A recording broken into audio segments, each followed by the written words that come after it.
bringing his wife and daughter to attend the wrap party to show off the power of a comedy legend. But right when the door opened, the entire film crew screamed in unison right into his face.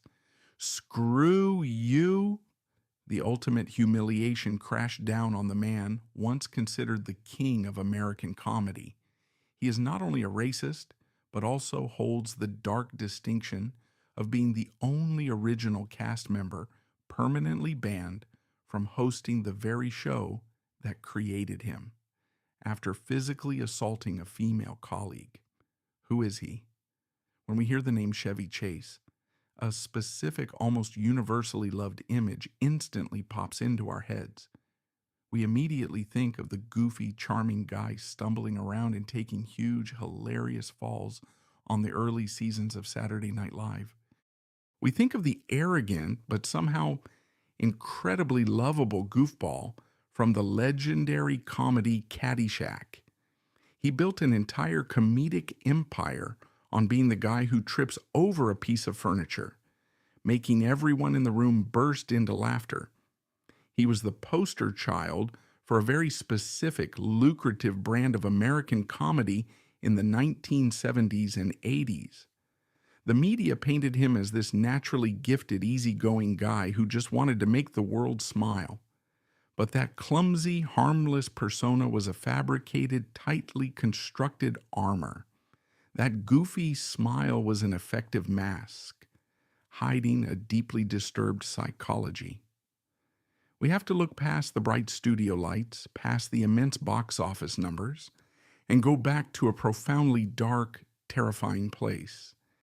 We have to look at the precise environment that forged his malicious personality, because the monster that Hollywood eventually turned its back on was actually created inside a very expensive, very quiet New York home. On paper, his childhood looked like the peak of the American dream. He was born directly into the New York elite. We are talking about staggering generational wealth, high society connections, and the kind of pristine, untouchable upper middle class life that looks perfect from the outside. But this is where the dark, terrifying reality of that social class comes into play. Behind the heavy wooden doors of those expensive New York estates, behind the perfectly manicured lawns and exclusive country club memberships, a horrific cycle of domestic violence was happening entirely unchecked. The wealth, the social status, and the prestigious family name acted as an impenetrable wall of silence. Nobody questions the wealthy family down the street, and inside that house, young Chevy Chase was living in a suffocating nightmare. The abuse he suffered was not just strict parenting or a few harsh punishments. It was calculated physical and psychological torture.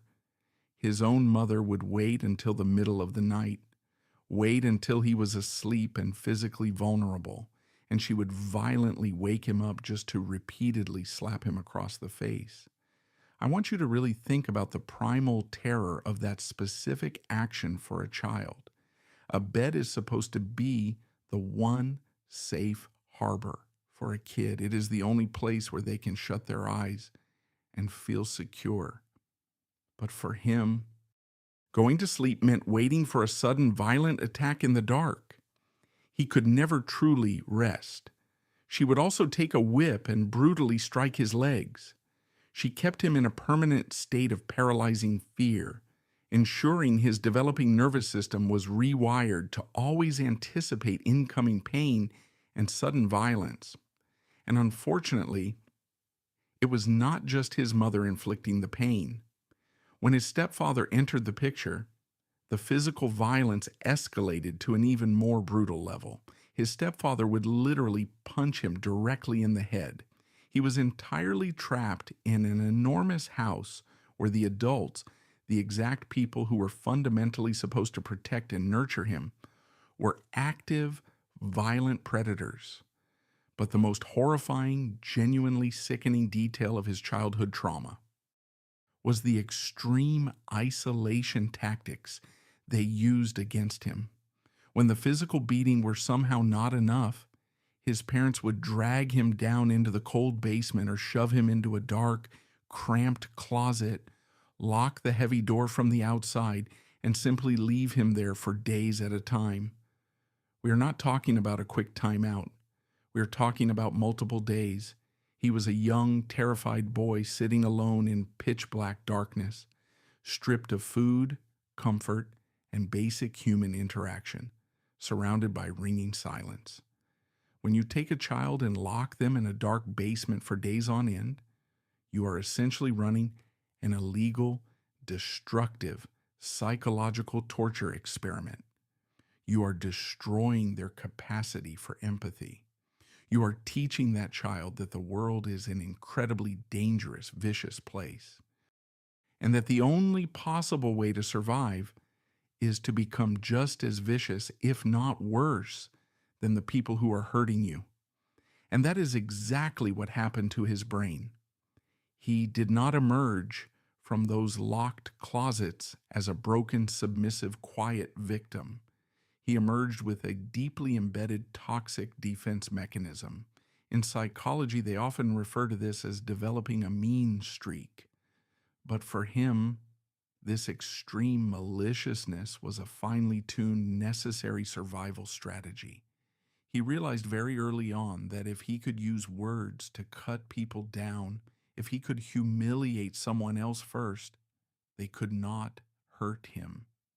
He took the intense, burning anger and the profound humiliation from his childhood and weaponized it into a razor-sharp, cruel sense of humor. He learned to scan a room, find a person's deepest insecurity, and publicly attack it for a cheap laugh. The viciousness basically became his entire personality. People in the comedy clubs and later in the television studios thought he was just being a sharp, edgy, fearless comedian. They praised him for his quick wit and his willingness to say anything. But he was actually just executing a trauma response. He was lashing out at the entire world because psychologically, he was still that angry, terrified little boy trapped in a dark basement fighting for his life. He discovered that making people laugh gave him a tiny sliver of social control, but making people feel small, embarrassed, and terrified gave him supreme power. He learned that aggression, when disguised as a joke, is the ultimate weapon. And when he finally hit the explosive fame of 1980s Hollywood, when he was suddenly handed millions of dollars, put on sprawling movie sets, and surrounded by executives and crew members who were way too afraid to ever tell him no, that mean streak mutated into something incredibly dangerous. The victim of severe child abuse transformed into an untouchable apex predator. He took the blueprint of psychological dominance and physical intimidation that his parents used on him and decided to unleash it on the most vulnerable, unprotected people he could find in the entertainment industry.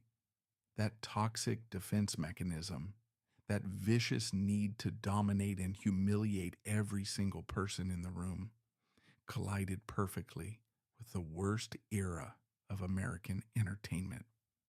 If you take a deeply insecure, aggressive narcissist and drop him straight into the lawless, heavily funded studio system of the late 1970s and early 80s, you get a recipe for total human disaster. The production of the 1980 comedy Caddyshack is widely remembered today as a flawless cinematic masterpiece.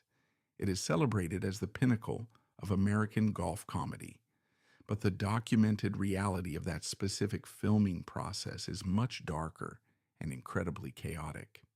Every credible report from the cast and crew confirms that the production was essentially an 11-week-long, multi-million-dollar cocaine and alcohol party.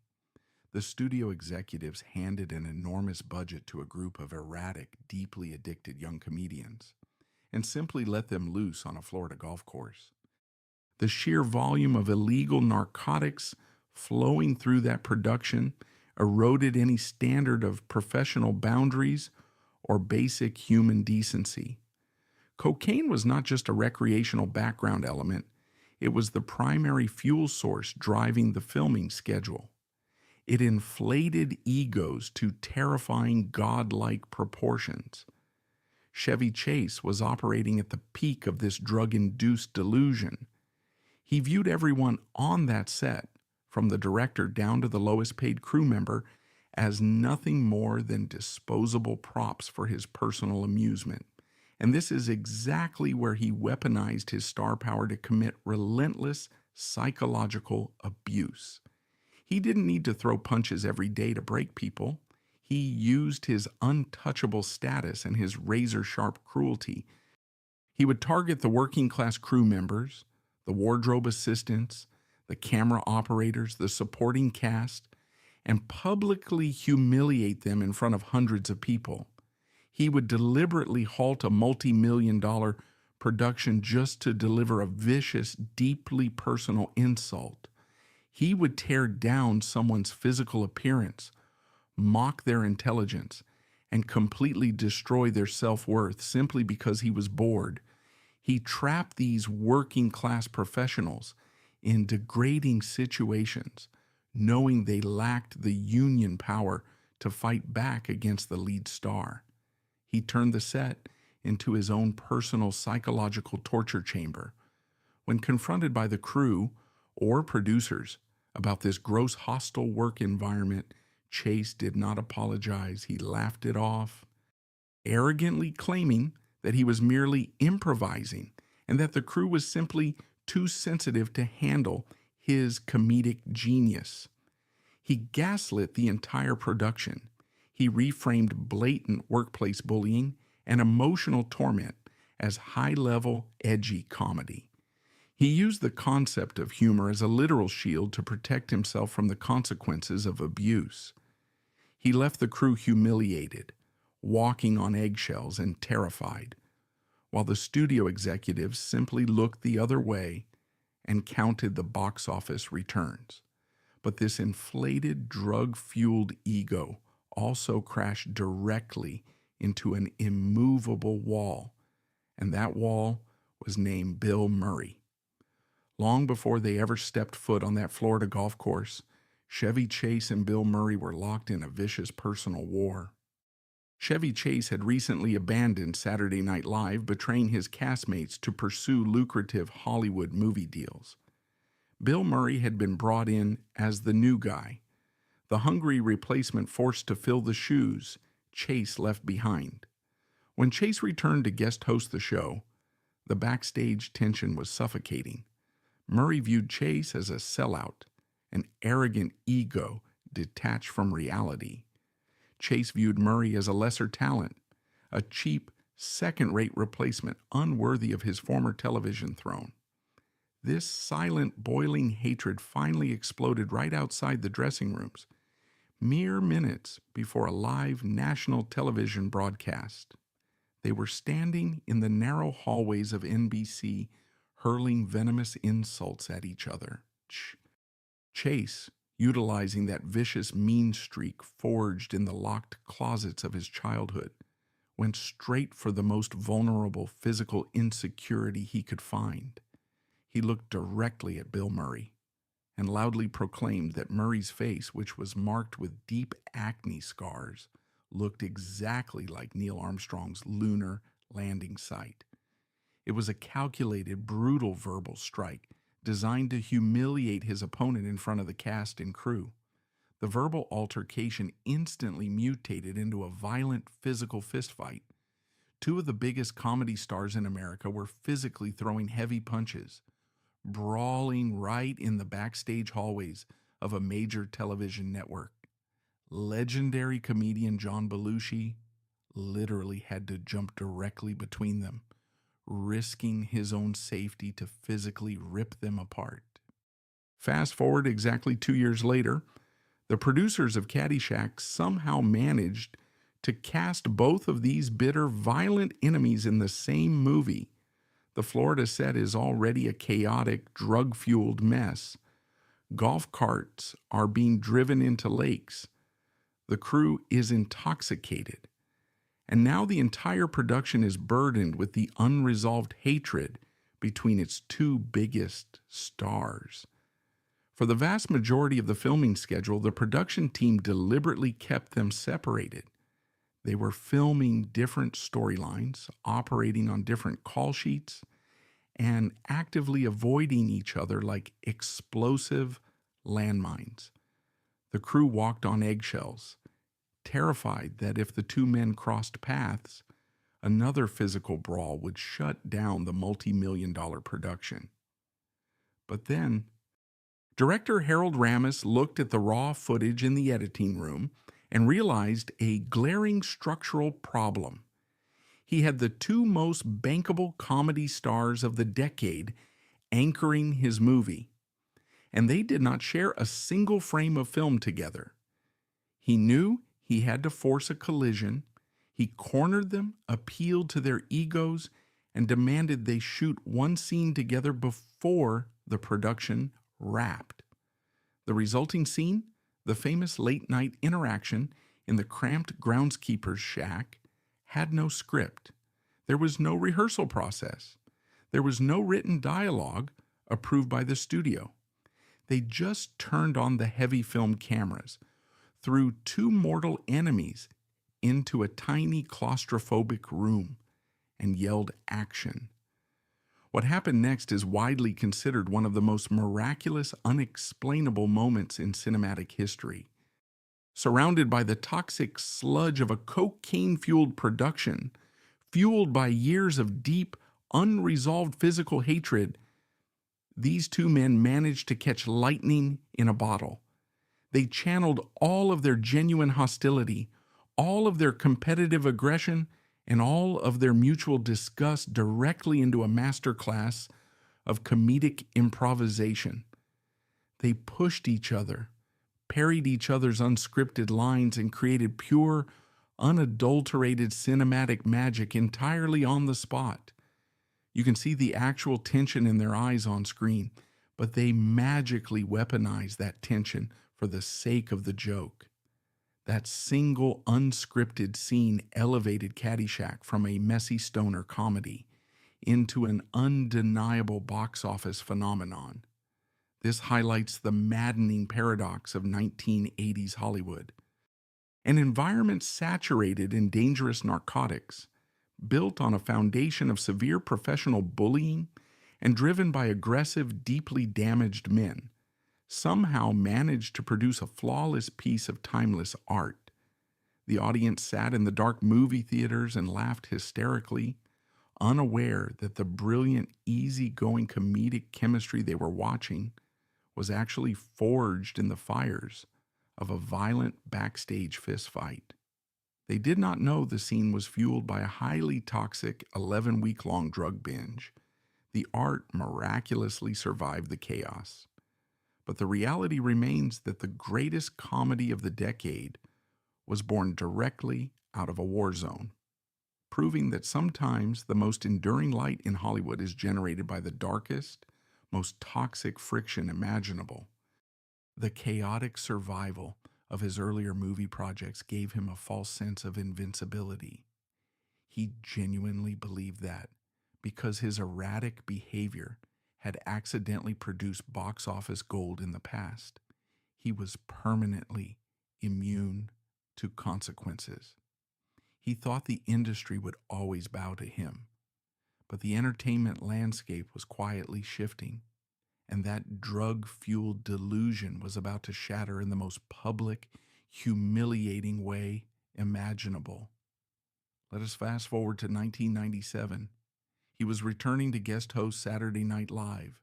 This was his home turf. This was the stage, the television studio that had manufactured his celebrity existence decades prior. But the environment of Saturday Night Live in 1997 was not the lawless, heavily intoxicated frat house of the 1970s. The culture had evolved. There was a new generation of incredibly sharp, disciplined comedic talent roaming those halls. You had rising powerhouses like Will Ferrell and Sherry O'Terry. These were strictly professionals. They showed up to work grueling hours, write brilliant sketches, and execute them flawlessly on live television. And into this intense professional environment walks Chevy Chase, dragging all of his outdated, toxic, predatory baggage right through the front doors of Studio 8H. He did not walk in as a collaborative peer. He walked in expecting worship. Will Ferrell, who was rapidly becoming the breakout star of the cast, later went on the public record to describe the incredibly dark, chaotic energy Chase brought into the building that week. Ferrell noted that Chase was behaving erratically, walking the halls and interacting with the cast as if he was heavily medicated or out of his mind on some kind of substance. He was not there to create art. He was there to dominate, to mark his territory, and to remind this new generation of comedians that he was their superior. He operated with a suffocating arrogance that immediately put the entire cast and writing staff on high alert.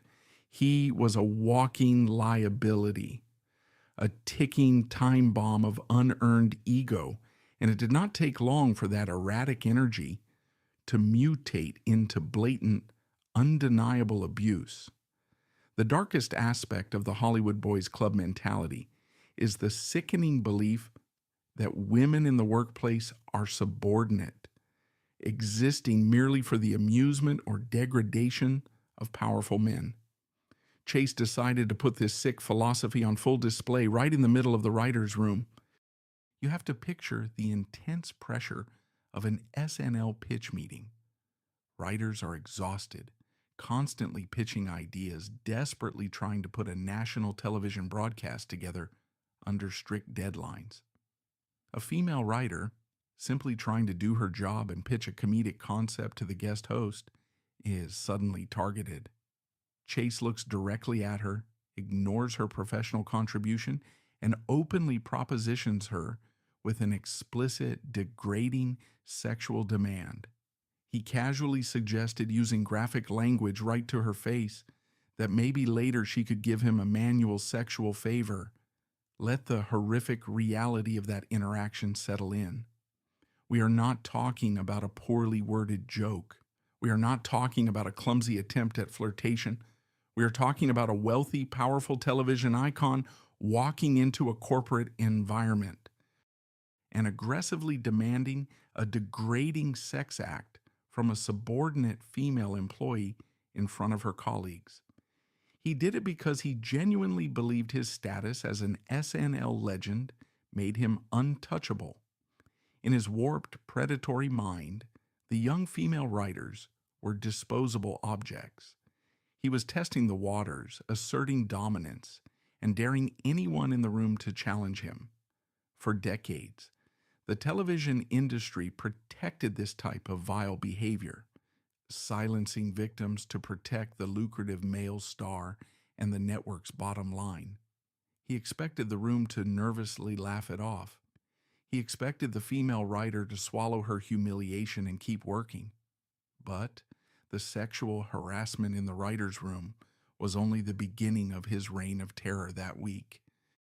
The breaking point happened shortly after, right out in the open, during a physical rehearsal on the main stage. Sherry O'Terry was a talented rising star on the show. She was putting in the hours, blocking her scenes, and bringing immense value to the network. She was focused entirely on her performance.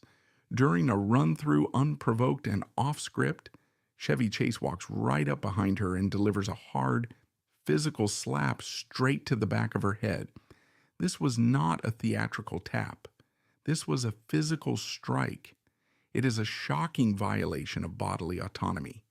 Put yourself in her shoes. You are at your workplace, focusing entirely on executing your job, and a wealthy executive walks up behind you and physically strikes you. The sheer humiliation and the physical shock of that moment are paralyzing. He deliberately targeted the back of her head. That is a cowardly move, stripping her of any chance to brace herself, defend herself, or even see the attack coming. He attacked a woman who was significantly smaller than him, younger than him, and lower on the network hierarchy. This is the textbook definition of a bully scanning a room, finding the most physically vulnerable target, and using violence to exert dominance. The studio instantly falls dead silent. The tension in the room is thick. Everyone is staring at this supposed comedy legend who just committed a blatant physical assault on a female cast member. And how does Chevy Chase react when confronted with his own violent behavior? He instantly deploys the cheapest, most manipulative defense mechanism in the history of entertainment. He throws his hands up, puts on his signature goofy face, and claims it was just a joke. He tries to gaslight the entire room into believing that striking a woman in the back of the head is somehow a brilliant piece of physical comedy that they simply are not sophisticated enough to understand.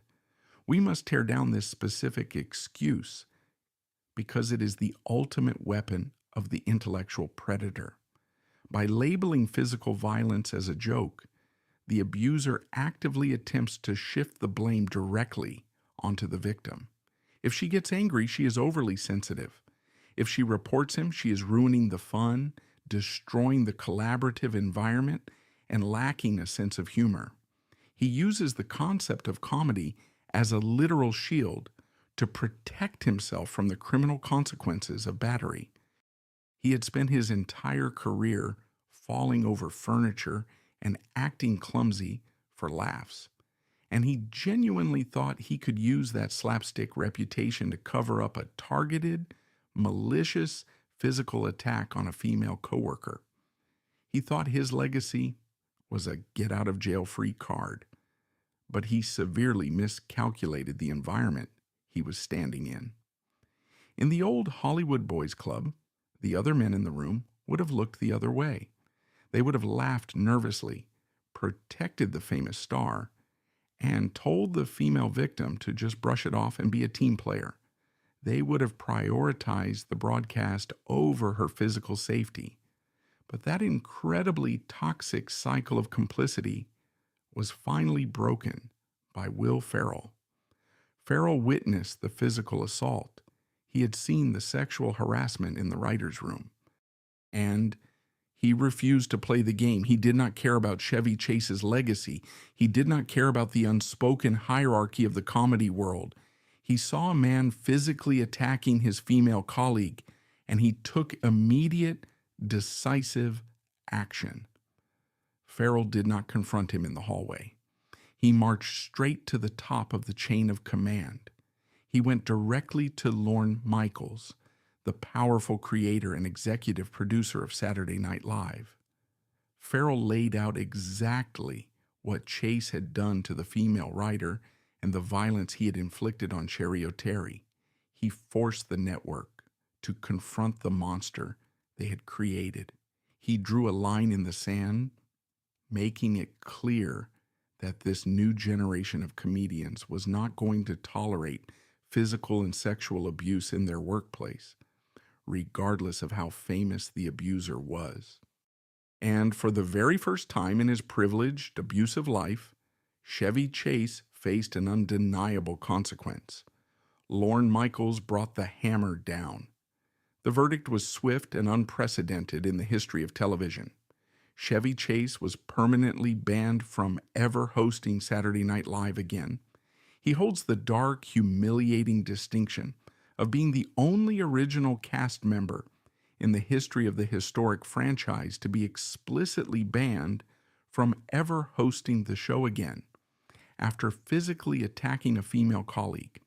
The exact show that gave him his career, the stage that built his comedic empire, officially locked its heavy steel doors to him forever.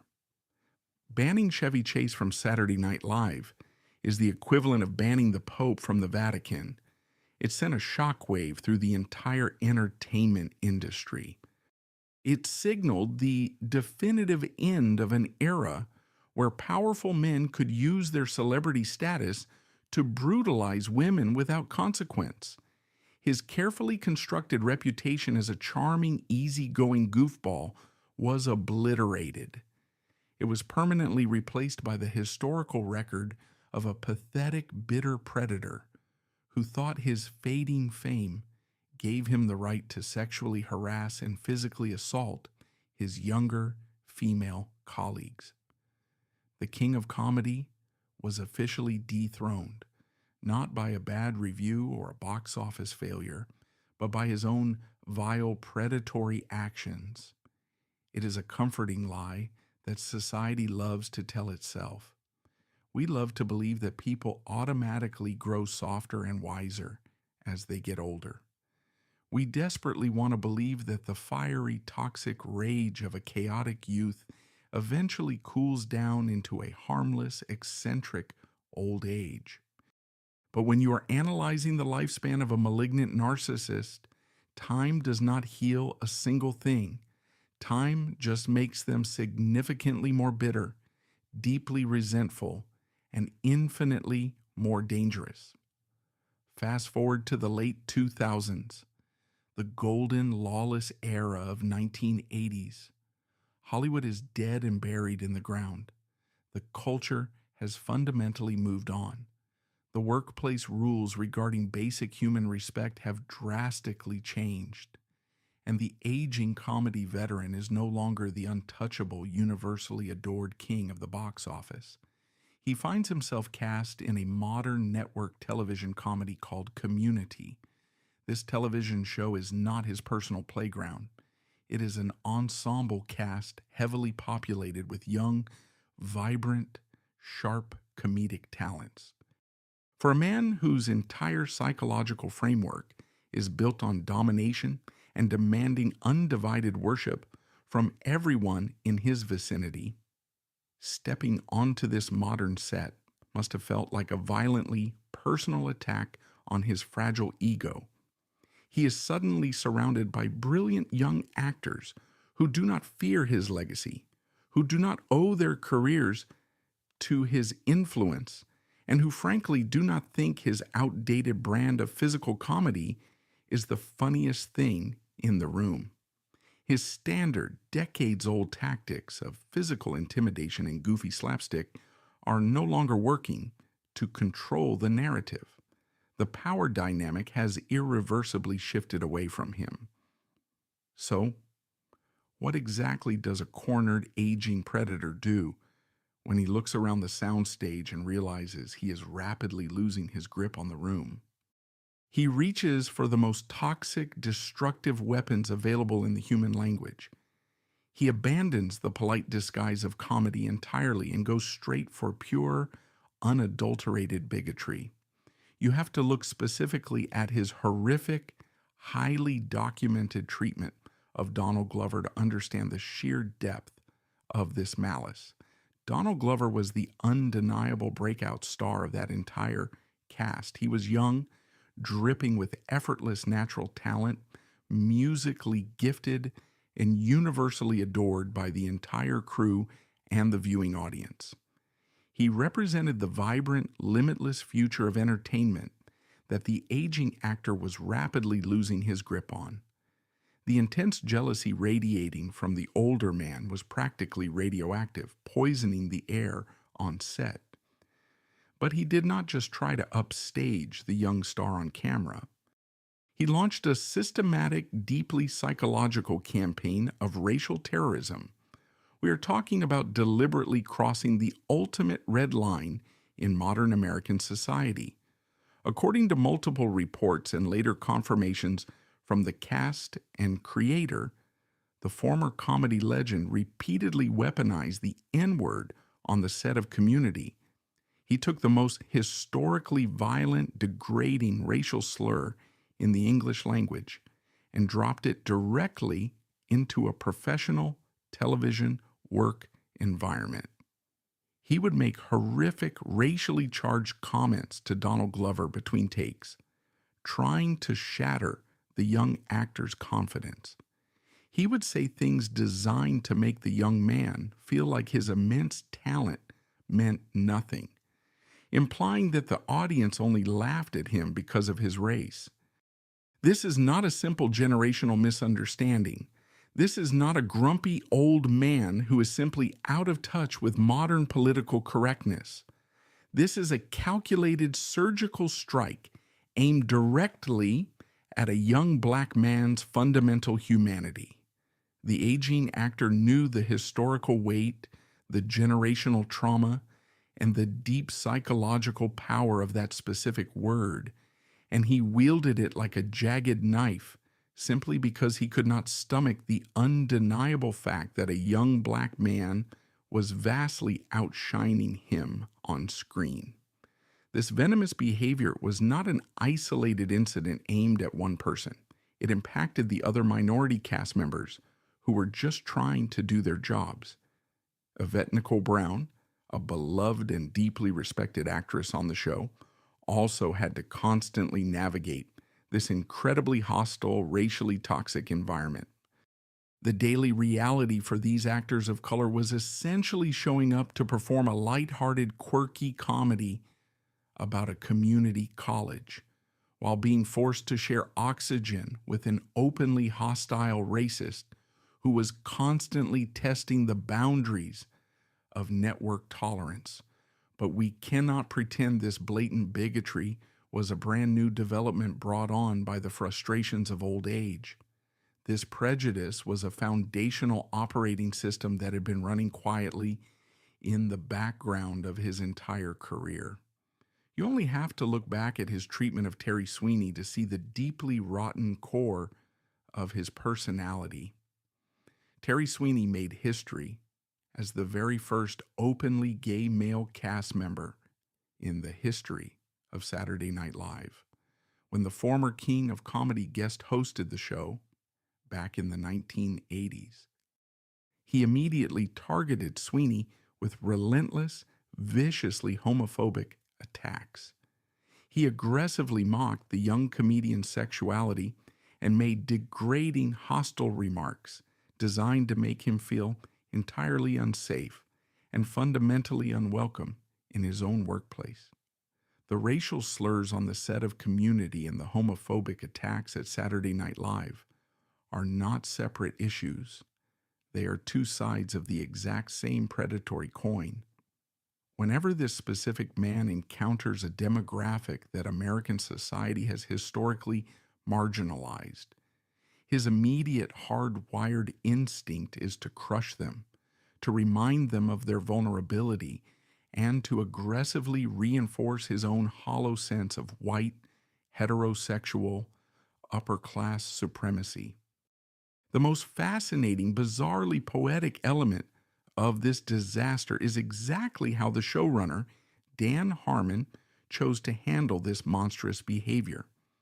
Dan Harmon is a brilliant, notoriously complex writer who realized very quickly that he had a deeply toxic, bigoted nightmare operating on his soundstage. A standard television network executive would have simply fired the problematic actor immediately or tried to quietly sweep the racist outbursts under the rug to protect the financial investment of the show, but the showrunner chose a path of relentless psychological retaliation. He decided to weaponize the script itself against the abuser. Harmon began writing the character of Pierce Hawthorne not as a fictional comedic entity, but as a direct, unfiltered, highly accurate mirror of the actor's real-life vile behavior. He took all the casual racism, all the bitter professional jealousy, the blatant homophobia, and the pathetic, desperate narcissism radiating from the actor off camera, and he baked it directly into the official dialogue. He forced the aging comedy legend to stand under the bright studio lights, look his younger co-stars dead in the eye, and essentially play a slightly exaggerated version of his own absolute worst self. The character of Pierce devolved into a lonely, hateful, bigoted old man that the rest of the fictional study group actively despised, constantly mocked, and ultimately wanted nothing to do with. It was an act of profound meta-level revenge. The actor was completely trapped by his own towering ego. He was too arrogant and too desperate for screen time to realize that he was no longer the star of the show. He was the actual punchline. Harmon trapped him inside a televised prison of his own making, forcing a man obsessed with his public image to broadcast his own pathetic, hateful reality to millions of viewers every single week. The showrunner essentially held up a huge mirror to the monster and forced him to read his own toxic thoughts out loud for a paycheck. This entire situation on the set of Community proves beyond a shadow of a doubt that his horrific behavior in the 1980s was never just a product of excessive cocaine use or a bad phase of sudden fame. The mask of the charming, clumsy goofball finally rotted away. What was left underneath was not a misunderstood genius, but a deeply cruel, bigoted bully. It revealed that the cruelty, the racism, and the desperate need to inflict emotional pain on marginalized people was the only thing keeping him going. He weaponized his power against women in the 80s, against gay men in the 90s, and against black actors in the 2000s. Proving that an abuser does not age out of their toxicity, they simply find new victims to terrorize until the industry finally forces them out into the cold. The hostility on the soundstage was constantly building an immense reservoir of resentment, and that toxic dam was destined to break in the most spectacular way possible. Every single television production eventually reaches the finish line of a grueling season, and the industry standard is to celebrate with a wrap party. In the Hollywood ecosystem, a wrap party is supposed to be the ultimate sigh of relief. It is a dedicated space for the cast, the exhausted crew, the writers, and the directors to finally let their guard down, enjoy expensive catering, and celebrate months of incredibly hard, stressful work. For a seasoned television star, it is traditionally a victory lap. It is a moment to soak in the adoration of your peers, to shake hands and to bask in the glow of a completed project. The aging comedy icon decided to use this celebratory event as a grand theatrical stage for his own personal life. He made the highly calculated decision to bring his wife and his young daughter to the venue with him. We have to pause and dissect the specific psychology behind that decision because it reveals everything about how a narcissist operates. He did not bring his family to the party just to have a nice evening out. He brought them there to serve as a captive audience for his own delusion. He desperately wanted to parade his family into that crowded room to show them his undisputed kingdom. He needed his daughter to look around and see her father not as a bitter, fading old man who yelled at people, but as a revered, untouchable comedy legend. He wanted his wife to witness the respect and admiration he believed he commanded from the younger generation of Hollywood. He was actively trying to construct a perfect, flawless image of the respected American patriarch. Using the cast and crew of the television show as unpaid background extras in his own fake reality. But the reality inside that room was a completely different universe. The crew had just survived months of navigating his racial slurs, his homophobic rants, his temper tantrums, and his brutal emotional abuse. They were mentally exhausted and deeply traumatized by his daily presence. And then, the heavy doors of the venue swing open. The former king of late-night television walks into the room with his family trailing right behind him, fully expecting the red carpet treatment. He expects the polite applause, the nervous laughter, and the submissive respect he had bullied out of people for decades. Instead, the creator and showrunner of the series, Dan Harmon, steps up and takes control of the room. Harmon had spent the entire season fighting on the front lines against the veteran actor's toxicity, and he was out of patience. He does not grab a microphone to give a polite, fake speech about teamwork. He does not put on a fake smile for the sake of the actor's family.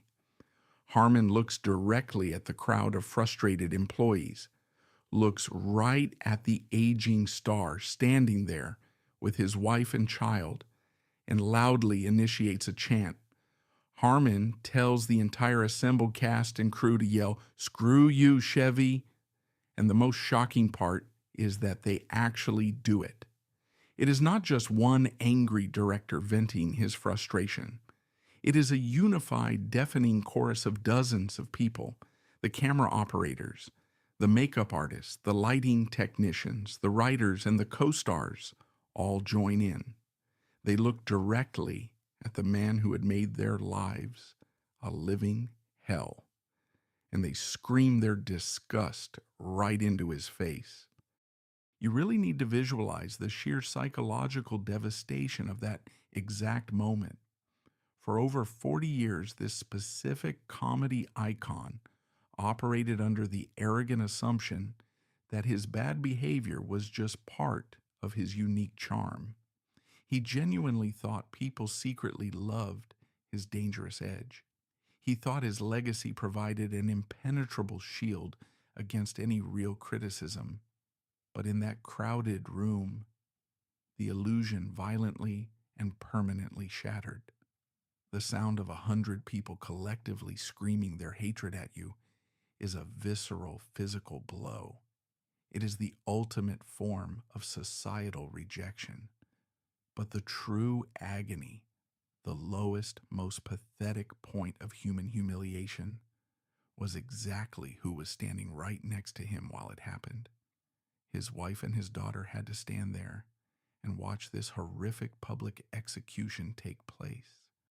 American culture places a foundational premium on family values and the image of a strong, providing father figure. A father is fundamentally supposed to be a hero in the eyes of his daughter. He intentionally brought them to this party to witness his greatness, and instead, he accidentally pulled the heavy velvet curtain back on his own monstrous reality. Imagine the burning, hot shame radiating through that family unit.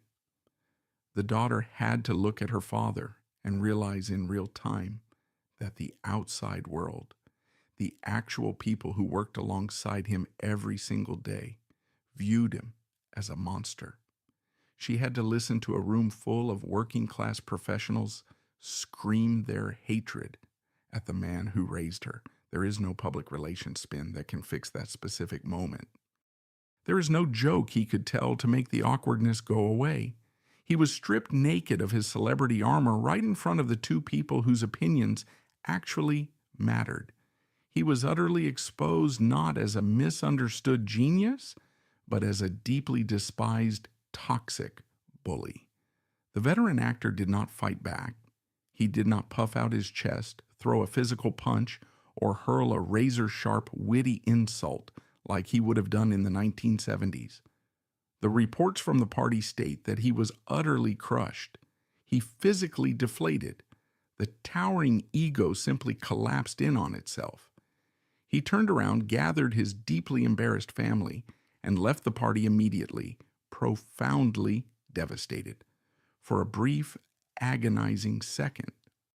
If you read the accounts of that night, you might actually feel a tiny sliver of pity for this pathetic, broken old man walking out to his car in silence.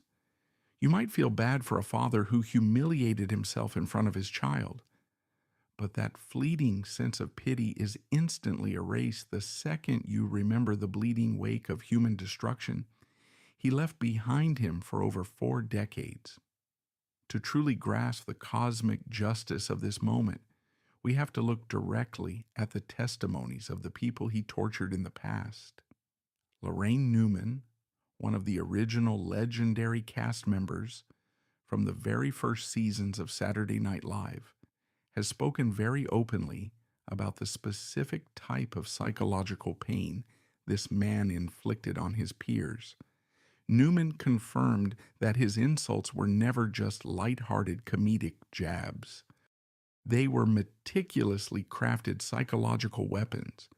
She noted that he possessed a terrifying, almost supernatural ability to scan a human being, find their deepest, most closely guarded insecurity, and verbally rip it wide open in front of an audience. Newman stated on the record that his words hurt deeply, leaving permanent emotional scars on the vulnerable people who had the misfortune of working alongside him.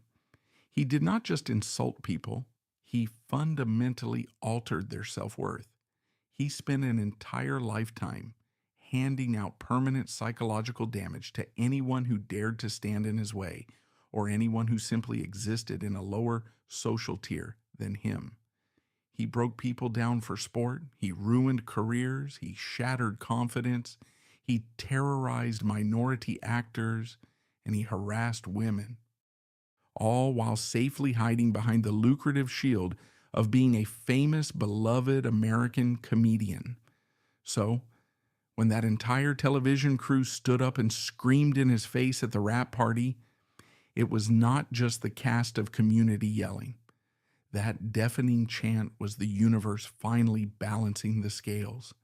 It was a concentrated dose of long overdue karma. In that single humiliating chant, you could hear the accumulated rage of every single wardrobe assistant he ever degraded. You could hear the frustration of every female writer he ever sexually harassed. You could hear the pain of every co-star he ever belittled on a live broadcast. He had spent his entire adult life building a towering fortress of cruelty, and on that night, he finally found himself locked inside of it. The ultimate tragedy of his story is not that the industry turned against him. The tragedy is that he did it entirely to himself. He systematically alienated every single ally, burned every single bridge, and destroyed every ounce of goodwill he ever had, until there was nothing left but a lonely, bitter old man standing in a crowded room, realizing for the very first time that the entire world was finally laughing at him, not with him.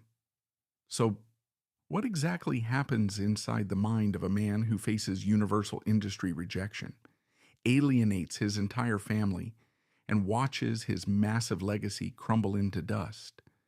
Does a man sitting in that pile of burned bridges actually feel a single ounce of remorse? When confronted by the media about the trail of human wreckage left in his wake, the former comedy legend offered a deeply chilling, unapologetic defense. He looked right at the public and simply stated, "I do not care. I am who I am." That specific phrase is crucial to dissecting the mind of an unrepentant Hollywood abuser. It is not a statement of bravery or authenticity. It is the ultimate battle cry of an incredibly fragile ego that is terrified of self-reflection. But to truly analyze this deep psychological rot, we have to look past the arrogant quotes and examine the actual physical and mental decay of a washed-up star. We have to look at the literal foundation of his fame. The entire comedic brand of this specific actor was built on severe physical trauma. Back in the 1970s, the audiences screamed with laughter every single time he threw his body over a podium, crashed heavily into a table, or violently tripped over his own feet on live television. People thought it was brilliant physical comedy, but the human spine is simply not designed to absorb that level of repeated blunt force trauma for the sake of a live studio audience. The physical cost of that weaponized slapstick was devastating. He was literally breaking his own body to generate applause. And when the camera stopped rolling, the physical agony set in. By 1986, the excruciating pain in his back was so severe that it drove the comedy star directly through the doors of the Betty Ford Clinic. He had developed a crippling addiction to prescription painkillers just to numb the physical damage of his own punchlines. He had to artificially sedate his nervous system just to function on a daily basis, and unfortunately, that reliance on substances to cope with physical and emotional reality never truly went away. It just mutated. By the time he arrived on the set of Community decades later, the painkiller addiction had transitioned into a deep, numbing reliance on alcohol. The crew frequently had to deal with an aging man struggling with heavy drinking, which stripped away any remaining professional filters and left only the raw, hostile ego exposed to the room. The combination of chronic physical pain, long-term substance dependency, and a fading career creates a highly toxic, volatile, psychological cocktail. But we need an objective lens to truly understand why this specific mixture resulted in such vicious bigotry and cruelty. And the most profound, incredibly sharp analysis of this behavior did not come from a Hollywood psychologist. It came directly from his primary target on the Community set. Donald Glover, the young, brilliant co-star who endured the worst of the racial abuse, observed this daily hostility not with pure, blinding anger, but with a profound, almost clinical insight. Glover essentially diagnosed the exact sickness infecting the older actor. He hypothesized that the relentless racial slurs, the nasty homophobic insults directed at others, and the constant attempts to sabotage the younger cast members were not just random acts of malice. They were the desperate, violent thrashing of a man who realized his absolute prime was dead and gone. Glover saw a man who was deeply, painfully aware that his golden era was over. And instead of bowing out gracefully, he was throwing a destructive temper tantrum against the inevitable passage of time. This brings us to the core of the washed-up star syndrome, a psychological epidemic that runs rampant through the hills of Los Angeles. The Hollywood ecosystem is ruthless and entirely unforgiving. It worships youth, rapid innovation, and fresh talent above all else.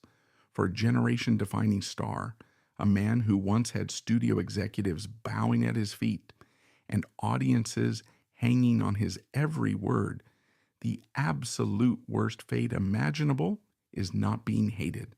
The ultimate nightmare is being entirely forgotten. Being irrelevant is a fate worse than death for a malignant narcissist.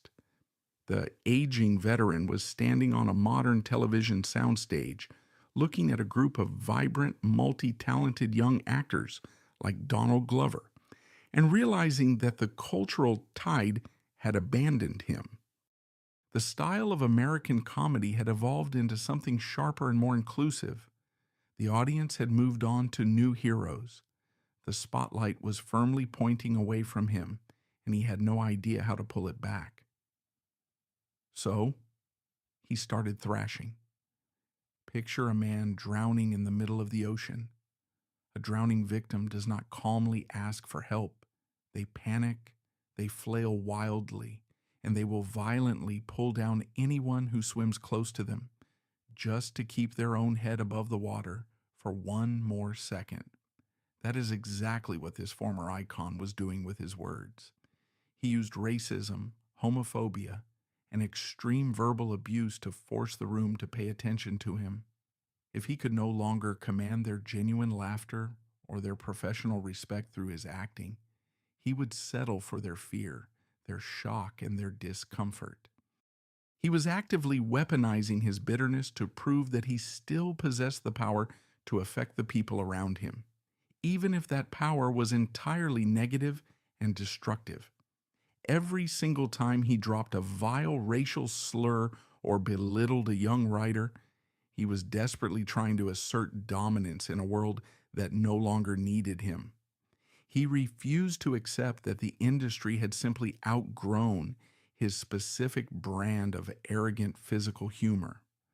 This deep psychological dive does not excuse a single ounce of his horrific behavior. Bigotry is never justified by physical pain or a bruised ego. But looking at the situation through this lens strips away the mythical power of the Hollywood monster. It reveals the terrifying truth about fame and ego. When a person bases their entire self-worth on the adoration of millions of strangers, the eventual silence of the crowd will destroy their mind. The cruelty we witnessed was not the mark of a powerful, untouchable comedy god. It was the pathetic, tragic defense mechanism of a broken man terrified of fading into the dark, choosing to burn the entire house down around him rather than quietly stepping out the front door. Chevy Chase is not a tragic victim of a changing era. He is the direct victim of his own arrogant ego. From the peak of television, he meticulously dug his own career grave with relentless bullying, sexual harassment, and blatant racism. His legacy ended in total isolation.